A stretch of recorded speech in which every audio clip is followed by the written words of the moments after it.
Hey everybody, Andrew here, and I just wanted to say on behalf of myself and everybody who helps out with the Indie Game Movement podcast that we just wanted to say happy holidays. And you know what? We're just so grateful and thankful for all of you that keep coming back and finding the show helpful and informative and all that stuff. It really means the world to us. So we, again, can't thank you enough and what that really means to us. And so for this holiday season, whatever you're doing to kind of like spread the love, help, info, whatever it is, and honestly, even if it's not during a holiday season, whatever you're doing to help others in need and everything, I hope you just continue to do that. And one way you could do this in a very small way is just share the show with someone you know. If you're finding the content helpful and everything else, then just share it with someone who you think could benefit from it, because it just means so much for us. But also, it can mean a lot. It can make all the difference for them too. So again, all of us from Indie Game Movement just wanted to wish all of you happy holidays. So with that said, let's get right to the show. Hey everybody, and welcome back to another episode of Indie Game Movement, the podcast that talks about the marketing and business of indie games. I'm Andrew Pappas, and I'm going to be your host for part of this episode because this is a interesting, different one where we're going to be changing things up a bit. Because we got some updates, announcements, and we'll be revisiting the past. So this is a bit different from your typical intro. And I'm just going to first get right to the point. I'm sure some of you have noticed in some of the previous episodes that, and possibly are noticing in this one, I've been very hoarse and everything.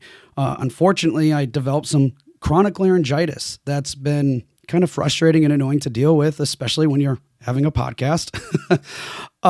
But that said, thankfully it looks like things are fine. It's just more of a inconvenience than anything else. So all that's looking great. But, in light of that too, there's certain things that, I need to do as a host and other activities that involve my voice. I'm sure we could all think of lots of things that involve our voices, right? I really need to take some time, or I specifically, to kind of rest my voice a little bit more because it just needs to happen. So in doing so, we're just going to be making some temporary changes with the show. So what does that look like? Honestly, it's just going to be minor things, really. One that will be, I would say, fairly noticeable is just the cadence, the frequency in which the show comes out. We've decided that we're just going to switch over to a bi-weekly cadence for a temporary amount of time. Now, what does that look like? It's hard to say right now until I get more clarity on my situation. But otherwise, I don't anticipating it being too long. So bi-weekly cadence, kind of like what the show was a while ago. So that's part of it. And the other part is with that bi-weekly cadence, we're also going to be doing a couple things. One is we're going to be switching up the episodes with old content and new content. So what does that mean? New content is pretty straightforward. That's going to be, new interviews of people you haven't heard from before, or it could be a returning guest, but new topic, new episodes all together. So that's part one. Part two is the old episodes. And what does that look like? Well, I wouldn't want to just call them old or re-releasing. In a way, we want to look at this a little bit differently and have some more value adds by, revisiting these episodes. Now, we haven't quite fleshed out what the details are with revisiting, but essentially, yes, it's going to comprise of an archived or older episode. That's going to be the main part of the episode, of course.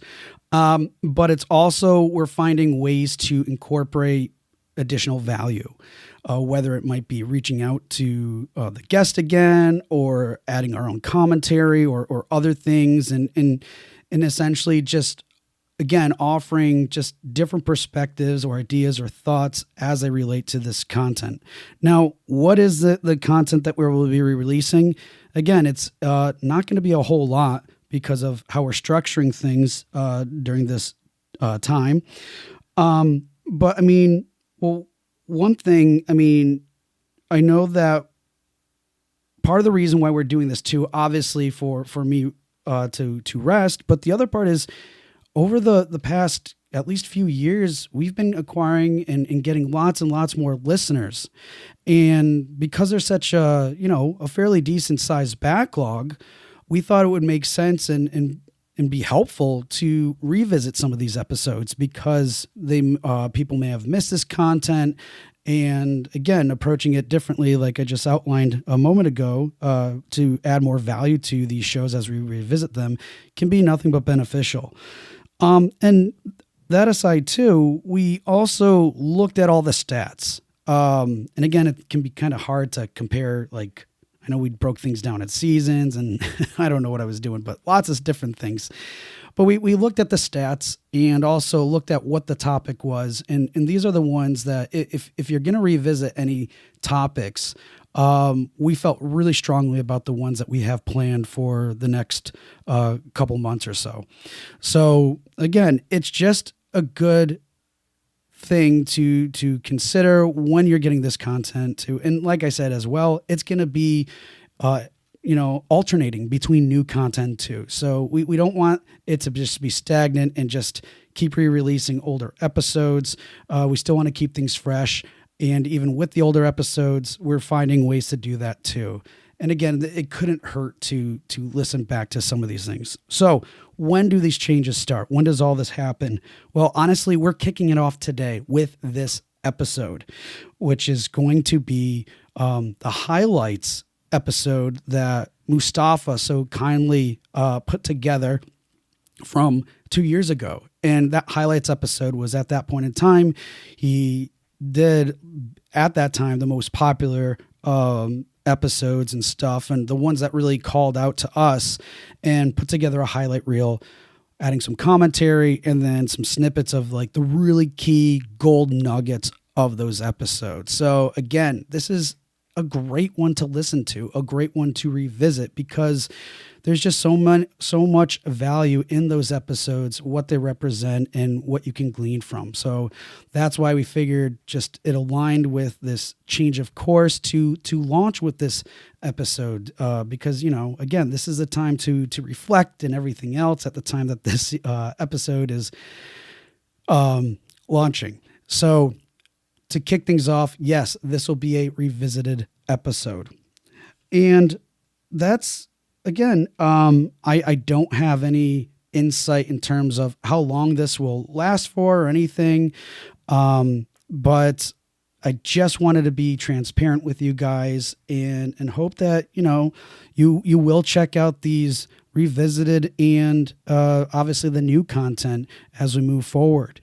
And because it's ultimately our goal to continue to provide you guys with value and insight and the whole reason why you keep coming back to the show. But in that as well, it's our goal to get back on track as fast as we're able to get that weekly cadence and get those guests and just a high level of quality of the show too. So, hope that sounds good. I don't, and everything else, as I take the necessary time to kind of rest and I'm hoping too that in that time, outside of everything I just laid out, that we'll be able to do more things, more fun things. What are they? I don't know. We have lots of plans, ideas, and we're willing to do that and want to do that. And at the same time, if you guys have any ideas or things like that, reach out to us. Let us know. Andrew at Rengen Marketing is a great way to do that. Website, fill out a form, whatever. Twitter, I'm on there sometimes. But anyways, you have means or should know at the very least basic ways to get in touch with us if you do have ideas for things that we can incorporate. Because again, that feedback is always helpful, and we love to hear it, but also we want to provide the best value we can for our listeners, you guys. So that's basically it. We're going to get to the show in a minute, but before we do, I do have a quick announcement to make, and that is for this upcoming GDC at 2024. I will be presenting as part of the Poor Concepts at GDC, giving a talk that talks about serving players first and how to create game experiences that players want. That's essentially, I think I paraphrased, but that's essentially what the title is of the talk. And it's going to be, I mean, obviously I may be a little bit biased, but it's going to be, I think, a pretty interesting one. And this is the first I'm publicly announcing it with you guys. I haven't formally announced it anywhere else. And, but essentially it's going to be a talk about going through the whole entire analytical process of, market and, audience research. This is a process that I have essentially developed and just wanted to share with the greater community. And I figured a great place to share that would be at GDC. So if anybody is planning on attending GDC this year, I don't have any insight in terms of when that will be scheduled for, but I would say check it out because I think it could provide you with a lot of valuable insight, especially if you're looking to try to find effective and ways, especially within your means, to get answers to questions that you have about your audience or you have about your market. This is definitely a great talk that you can go to get that type of detailed insight and tools and the process and everything to go about doing that. Anyways, enough about that. And that really concludes all these updates and everything else that I wanted to share with you. So again, like I said in the intro, happy holidays to everybody, and appreciate your understanding with these, slight little updates and changes with the show.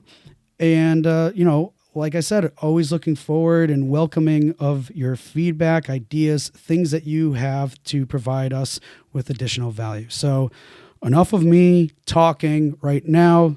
Clearly I'm getting a little raspier as I continue. But again, we thank you so much for being along with us on this journey, ups and downs, and everything else, whatever they may be. I guess I would consider losing my voice as kind of a down one, but hey, onwards and upwards. So let's get to the show, which again is a highlights review of past shows, past episodes with guests that, just did really well, people liked, and have some really valuable information that's totally worth revisiting. So again, thank you all. And now let's get right to the show.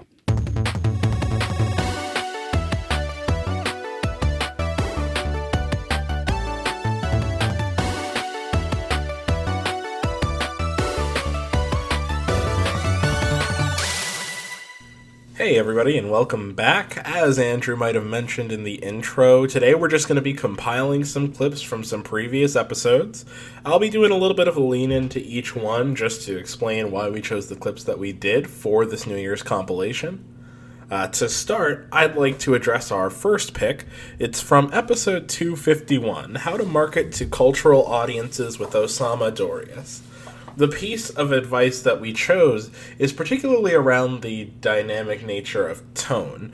In this instance, he references a cold commercial across two separate cultures, and the way in which this plays not only into cultural sensitivity, but also into marketing, advertisement, localization trends, and so on. A lot of insightful information to be found here, and so gear in. I'll go ahead and play a clip from that episode. Links to individual episodes referenced in this clip show will also be in the show notes.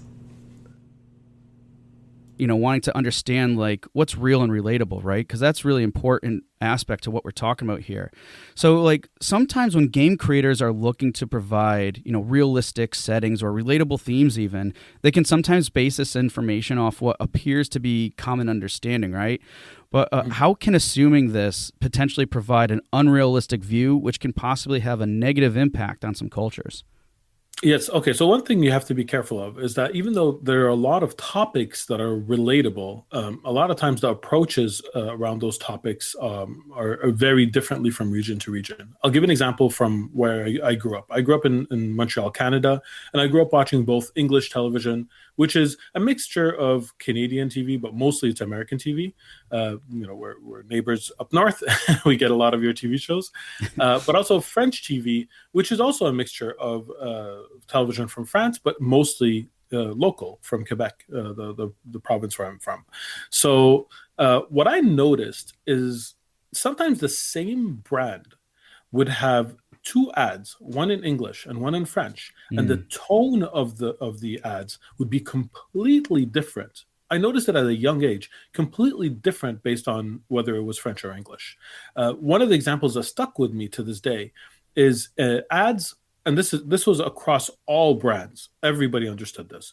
Ads for cold medicine.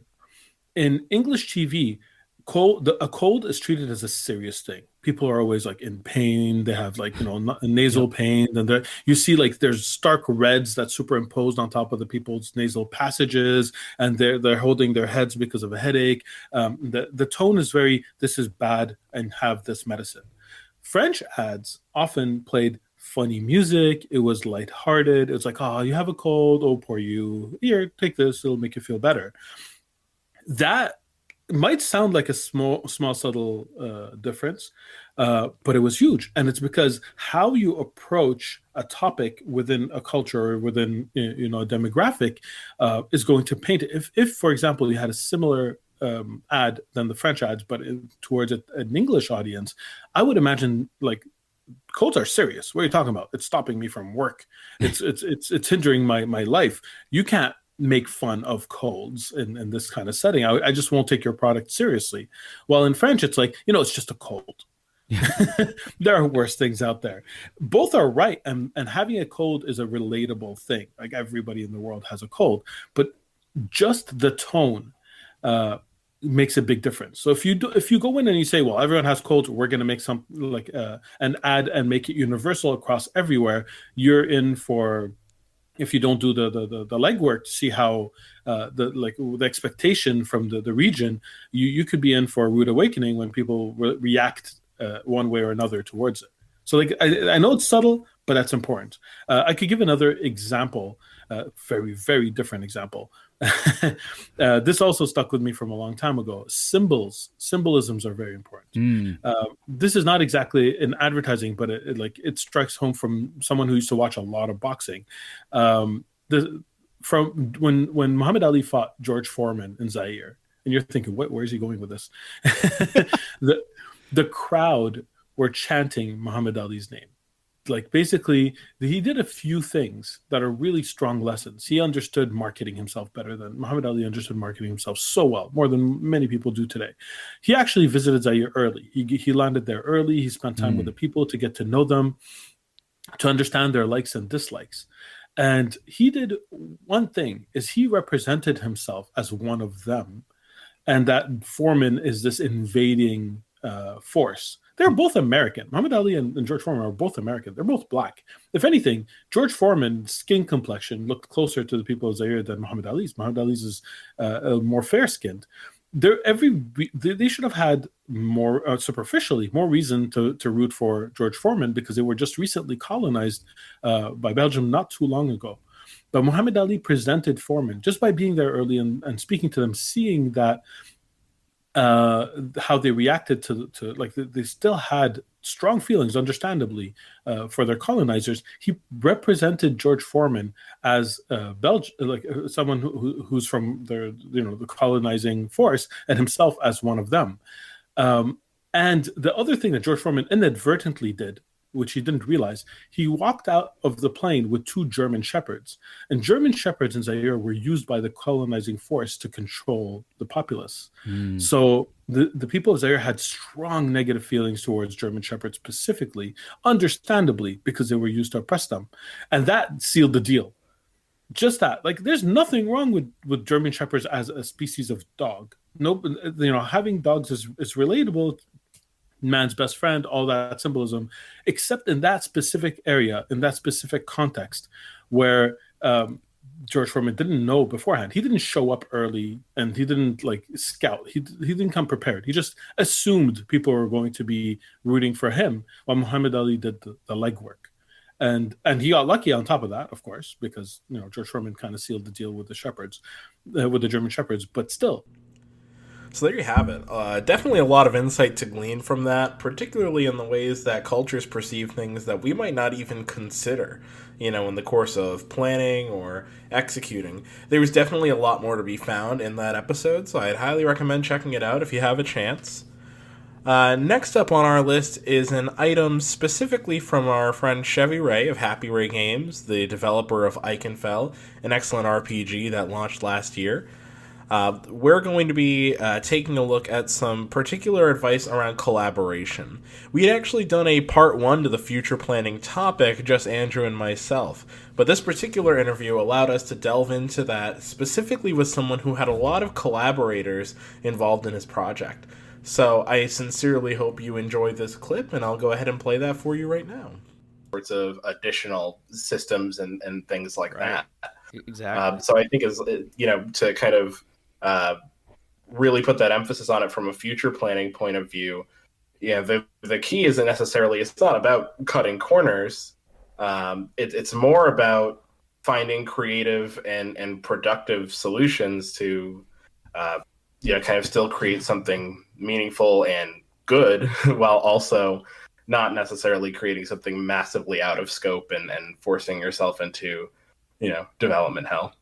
Yeah, you're not cutting corners. You're just, instead of building a new house, you're painting the interior of the one you already live in. Yeah. Great analogy and way of putting it. Yes. Very apt. So to kind of talk about some of the additional steps, when did you start considering kind of the collaborators for this game, like the relationship with Humble and then some of the composers and vocalists, and what did kind of your process in starting those relationships look like? Cool. Yeah, so once I had known what I was doing, that it was a party-based game, it was about a group of people where no one was really the main character. Everyone had a lot of attention and time, and also had kind of a storyline and a relationships with each other that had to culminate in a way that really mattered. I was looking through musicians and I knew I really wanted to do a musical game. I'm making an RPG. I can't make bad music. I played Chrono Trigger, Mario RPG. I've played all the modern RPGs. Like, music is one of the most important things always. They spend huge amounts of work and money and time on their soundtracks. And I was like, well, I have to have a really good soundtrack. So I jumped around a bunch. And then I reached out to the creators of Steven Universe because I knew that they were really into games a lot and they liked games. And I thought, so I kind of cold emailed them. I said, hey, I'm working on a game and it's RPG and it's about a bunch of characters. And I think you two would be a really good fit for doing the music for the game and I would like to email you with a pitch and also explain more why I think that you two would fit really well. Sarashu just responded, yeah, sure, send us email, here's my email. So I cold emailed them with, well, not cold emailed, I emailed with a follow-up to that with a whole picture of the game, screenshots, all the characters, what it was all about, and said, well, with your work on Steven Universe, the music played a big role in the growth of the characters. Their music, when a character evolves or overcomes something, their music changes. When two characters are having a thing, the songs are like a combination of them. And when the characters literally combine, the songs combine with them, the instruments combine. They also worked with a lot of collaborators, and they also worked with real instruments. And that's both things I really, really wanted. I wanted vocals and instruments. Iconfell is very retro looking, but I wasn't intending to create a retro game. I know it's visually very retro, and it also is inspired by some older games like Earthbound and Pokemon and Fire Emblem. But it's very much modern in so many ways. And once you look at the sound and the music and the writing's very like naturalistic stuff that wasn't in old games aren't really like that. And the puzzle design and the accessibility settings, just there's way more about it that's modern than not. And I really wanted that sound. I really wanted music that was a bit retro but also modern, that really matched up with the vision of the rest of the game. So retro music that's modern, very character driven, where the music plays a big role in the characters. Well, the composers for Steven Universe are almost the only people that fit all those criteria super well. And I was so lucky that they were actually on a hiatus from Steven Universe at the time, so they had a whole bunch of free time. At that time I emailed them, so they were just like, yeah, this sounds great. They've always wanted to work on a game. This sounded cool. I was a fairly well-known indie game developer, so they're like, all right, let's do it. So then we moved forward to the Kickstarter after that, and we spent a lot of time discussing who to bring in, what songs would be vocal, who we could collaborate with. And because they had spent so much time collaborating with musicians on Steven Universe, they knew the process. They knew about contracting someone to do winds. They knew how to contract a violinist. They knew several people that played all different instruments. They knew that process, so we didn't have to figure that out. We already knew how to do it, and they already had friends that did everything from like all over the States and Canada and all that. So yeah, it was like, it worked out really well, and it was a good fit, and I got lucky with timing. Nice. Yeah, that's awesome. It's great that you had such a clear idea of like the kind of obvious like identity of your game and kind of the way that would mesh really well with their previous work. Because like as I was kind of getting through the story, I have to say, like, I was thinking like I couldn't imagine this with like any other set of composers. Like it's such a good fit. Yeah, and beep beep beep boopy music, right? Like really, it just sort of drained the game. Yeah, I mean, I do love my chip tune, but I mean, I agree. Like, I mean, and I'll be honest, I'm not that familiar with Eichenfeld, but I mean, just from you describing this, I'm like, what was I thinking? Not ever like playing this game now, because music is a big component for me when it comes to games and such. And then obviously your inspiration are things that I absolutely love too. But just how you said everything and described it, it's just like, I don't see how people couldn't pick up the game after hearing that, to be quite frank. But in addition to that, I mean, a lot of what you were talking about was like, there's a lot of moving parts in these collaborations, and then there's what? So many. Yeah, right. And there's so many other like forms of collaboration going on that you may not have been a part of just because they were so like limited in a way where like you didn't necessarily need to be involved because you're involved in so many other things. So were there any challenges in the communication and just making sure that everybody was on the same page and aligned with your vision of the project? And if so, what did you do to kind of like manage those challenges? One of the big reasons a lot of companies, even mid-sized indie game companies or AA companies, have producers or people who manage groups, directors. There's kind of different.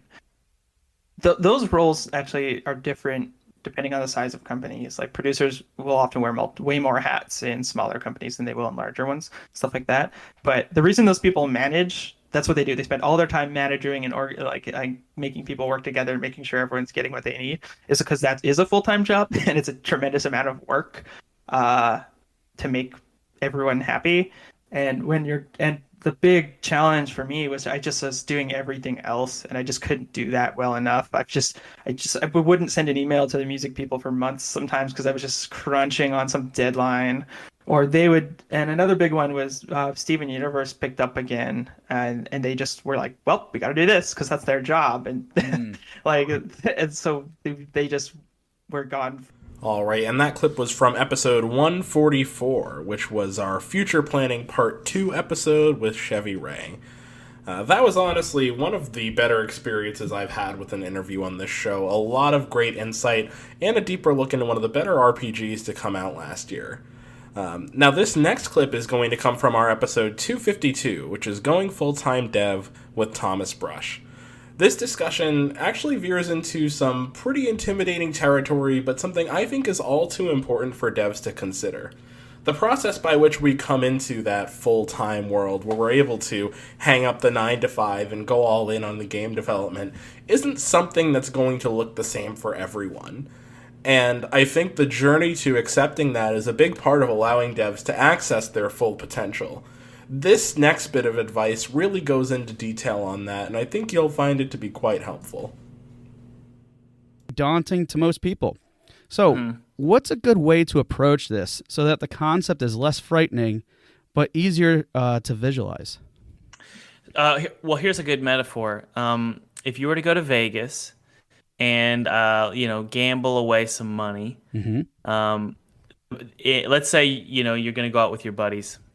The way you approach that is you go, okay, how much money can I throw away? How much money can I just burn? You don't go to Vegas going, okay, I've got $5,000 in savings. That's all I've got. I'm going to go spend it and make some money. Like, that's a terrible way to do this. The way you should gamble away your money, if you're going to gamble, is to say, well, I could lose $1,000. I've got maybe you got $10,000 in savings. I'm going to lose $1,000. And if I lose it, that's okay. The same needs to be true with how you start your game studio. And I don't know if this frustrates people or it's an overly simplistic way of thinking about it, but you should never jump into a venture as risky as game development, which especially like solo or indie game development is a very risky venture. So you should never jump into it saying, this is going to be my career. I'm going to make $1 million. It's always going to pay off. You need to be willing to not only lose money, and by money, I mean, I guess your time, or maybe you spend a couple grand on getting some help or whatever. But yeah, you need to be willing to lose money, and you need to be willing to lose time, and basically sacrifice it on the altar of, well, maybe it was your childhood dream, and say, I'm going to go for it. Yeah. So I mentor some people, and I always tell them that. They're like, okay, when is it going to pay off? When is it going to pay off? And I just say, I don't know. So ultimately, my piece of advice is, if you're not willing to lose some money, if you're not willing to lose some of your time, maybe that's your, Netflix and chill time. Yep. If you're not willing to lose that, you shouldn't be doing it, because I can't promise you're going to go full time. I can tell you what I did to go full time, and what some very, very clear cut, tried and true tactics you can do. So the idea of going full time, it is daunting. And I've had people tell me, how do I get over the fear? How do I get over the fear? And I'm like, you're not really going to get over the fear. Yeah. Until you start making some money. So if you're not a person who can't, I guess, walk into a dark room and just all you're thinking about is turning on the light, well, maybe this isn't for you. You've got to be okay with that feeling of, I don't know if this is going to pay off. I can't see my future. I have no idea what this is. And that's okay. And you learn to breathe, and you learn to be okay with the process. So that's the best. So from a mental approach, to answer your question, from a mental approach, the way to become less frightened is to just, here's a metaphor, touch the tarantula, hold the tarantula, let it crawl all over your face, and learn to deal with it. Because there's no other better advice I think I can give. Because the rest of them would just be kind of almost like washed down, artsy fartsy. What's the word, like what gurus typically say, which is you can get all this money and you can make all this money. It's like, no, I'm going to teach you how to be fearless. That's what I'm going to teach you how to do first. Yeah, and I very valid point. All right, and there you have it, folks. So, as mentioned, that is episode 252, Going Full-Time Dev with Thomas Brush. focused on that transition to becoming a full-time developer. It's a scary thing, and it certainly demands a lot of you to even start exploring that as an option. So I love the way he focuses on the strategic element of that and really taking time to plan and consider your options. Now, the next clip that I'm going to play for you is from episode 260, a more recent one back in September, How to Gamify Your Marketing Using Different Assets with Sean French.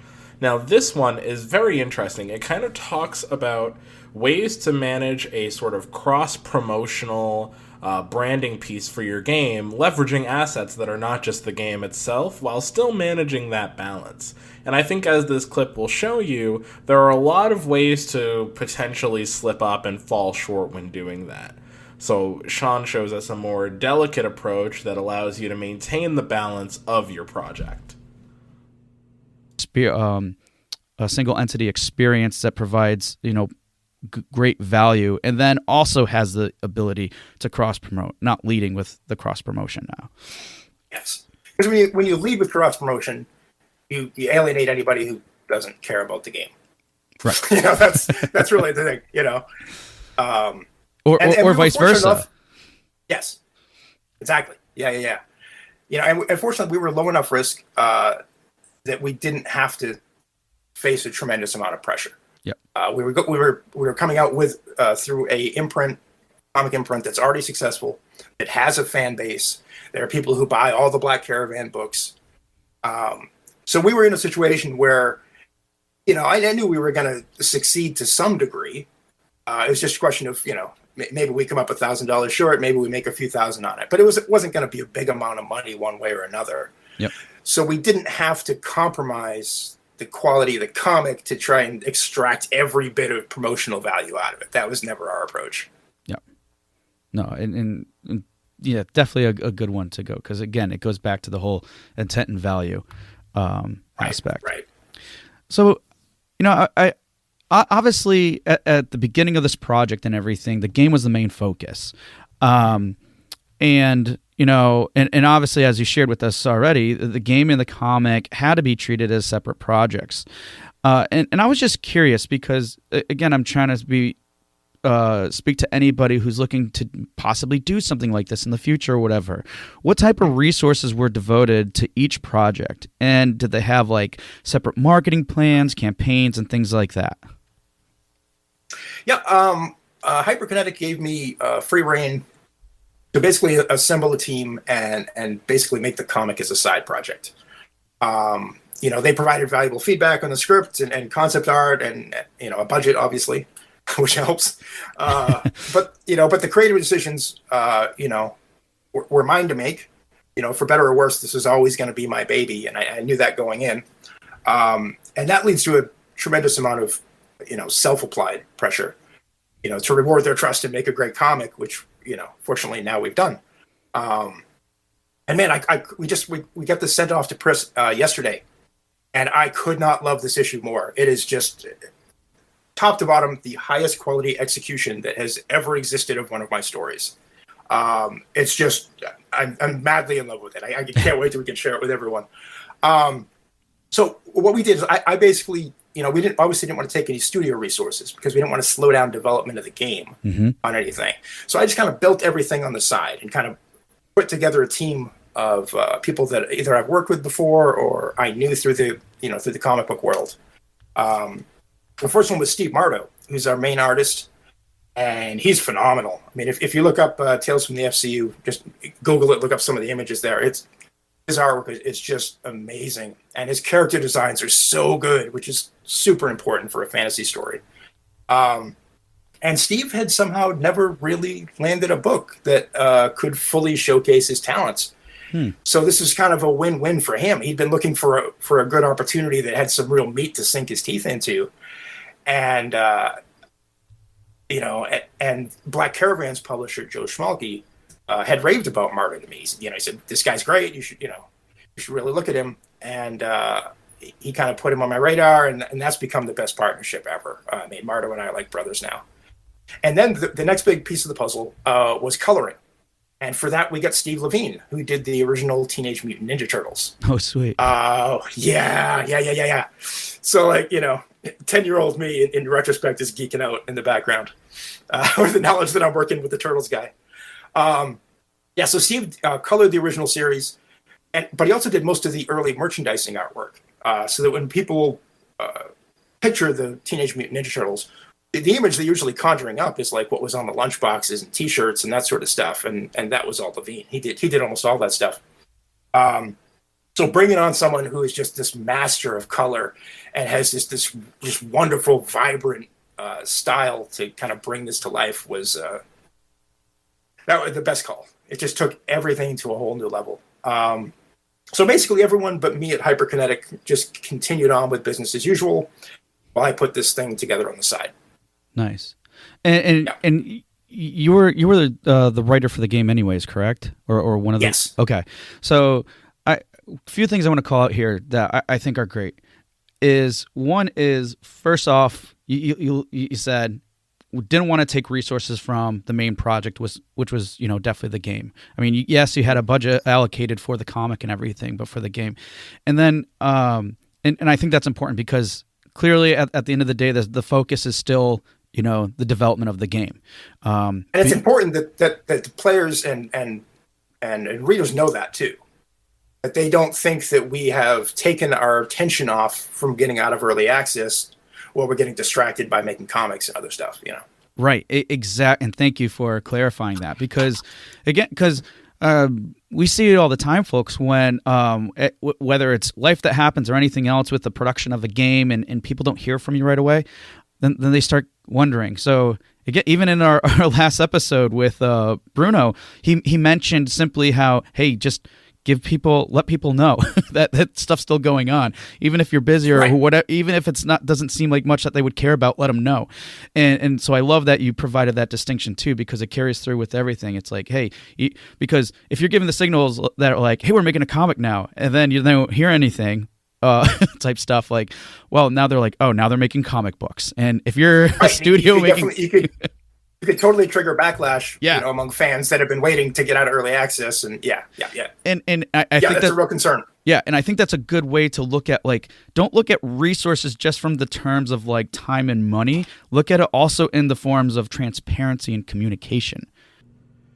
Absolutely appreciate how concise Andrew was in summing up what Sean had said. I mean, it really does come down to valuing your assets, but also making sure that you're transparent with the people who are already invested in your product. No need to alienate people who are already interested. Now, for our final clip of the day, we're going to go back to our interview in February with Greg Casavin from Supergiant Games.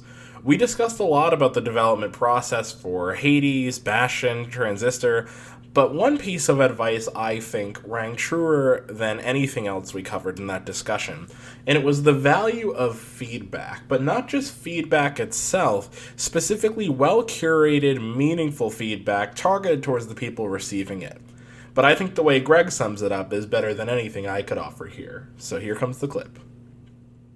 And kind of for the benefit of our listeners, can you elaborate a little bit on that? Like primarily, what does, I guess, kind of the proper execution of that skill typically look like, at least in your experience? Yeah, it's a good question. I think that giving feedback effectively, I think above all requires having context, and that context can be as far-reaching as possible, really. But two really important aspects of it are one is what stage of development is the game in? Like where is it at? What are the constraints? Is it very early? Is this like concept level feedback, or is the game weeks away from shipping? Like if the game is weeks away from shipping, if you want to utterly destroy a developer to whom you're giving feedback, then like you could be critical of it on like a foundational conceptual level of like, I don't know that this whole game concept is a good idea. It's like that is just going to, maybe that's what the developer needs to hear, but this is the other part of it, right? Like it's valuable to know to whom, like who you are addressing with the feedback.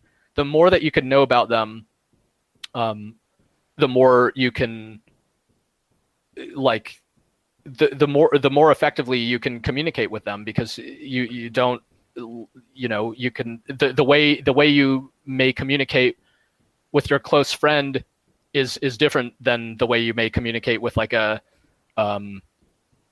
with like someone at a different studio who you've never met before, right? Like we adjust our communication naturally.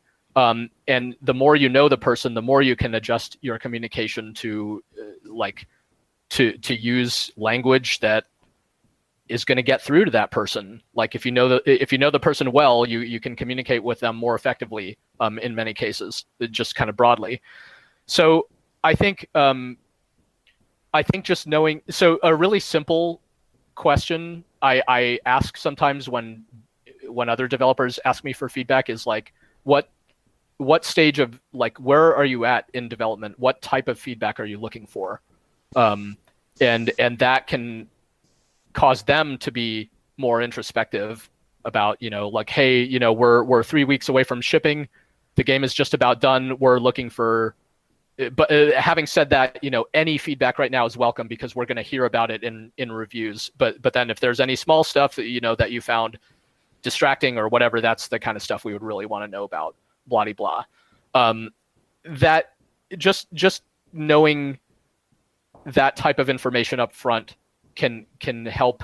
And then I think the other thing is, I always like to speak to the promise of a game, what it was doing, how it was working for me, what was going well about it, and then what parts of it, you know, maybe didn't fit with the rest of that experience. So I think framing it in a constructive way, not like blowing smoke or anything, right? But just like coming at it from the perspective that things can always be better, and there's always a good idea, or not always, right? But there's very frequently a good idea at the heart of something that's just sort of trying to break free.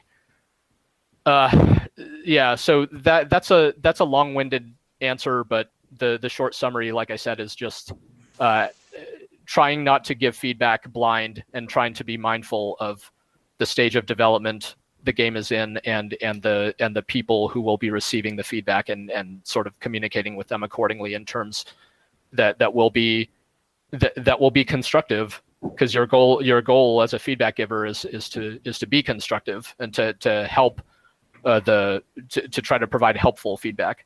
Oh, one last thing I want to add is, I think we ask for this explicitly. You know, Hades was developed in early access. We welcomed all sorts of feedback, but we said the feedback that we value the most is the player's personal experience. Like, when in doubt, just describe your experience. Say how you felt. Say what confused you. Say what you enjoyed. Say what you didn't enjoy. You don't need to speculate about what will other people do. You don't need to say, like, you know, oh, I got what you were going for, but I'm worried that other people, you know, may not understand this. I'm an experienced game player, so this wasn't difficult for me, but I worry it might be difficult for other people.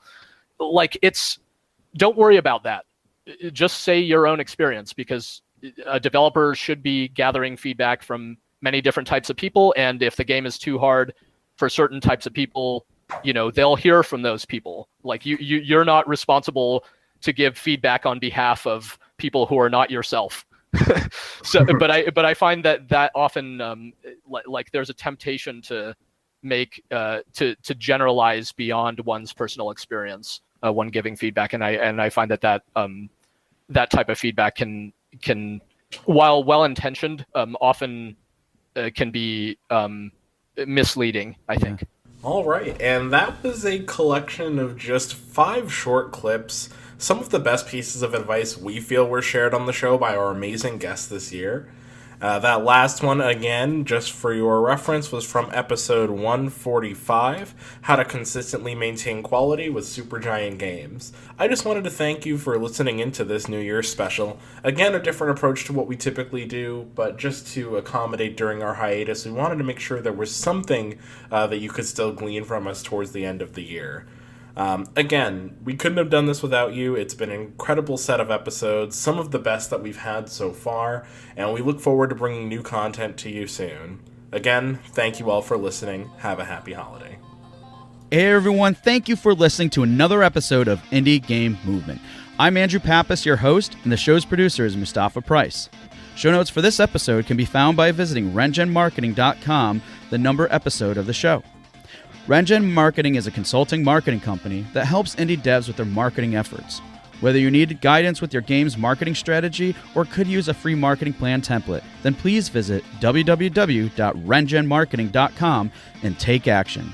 A special thanks to Dakota Saw for Season 2's opening theme and Melissa Gellis for the new logo design. And as always, thanks for being such great listeners, and we'll see you next time on Indie Game Movement.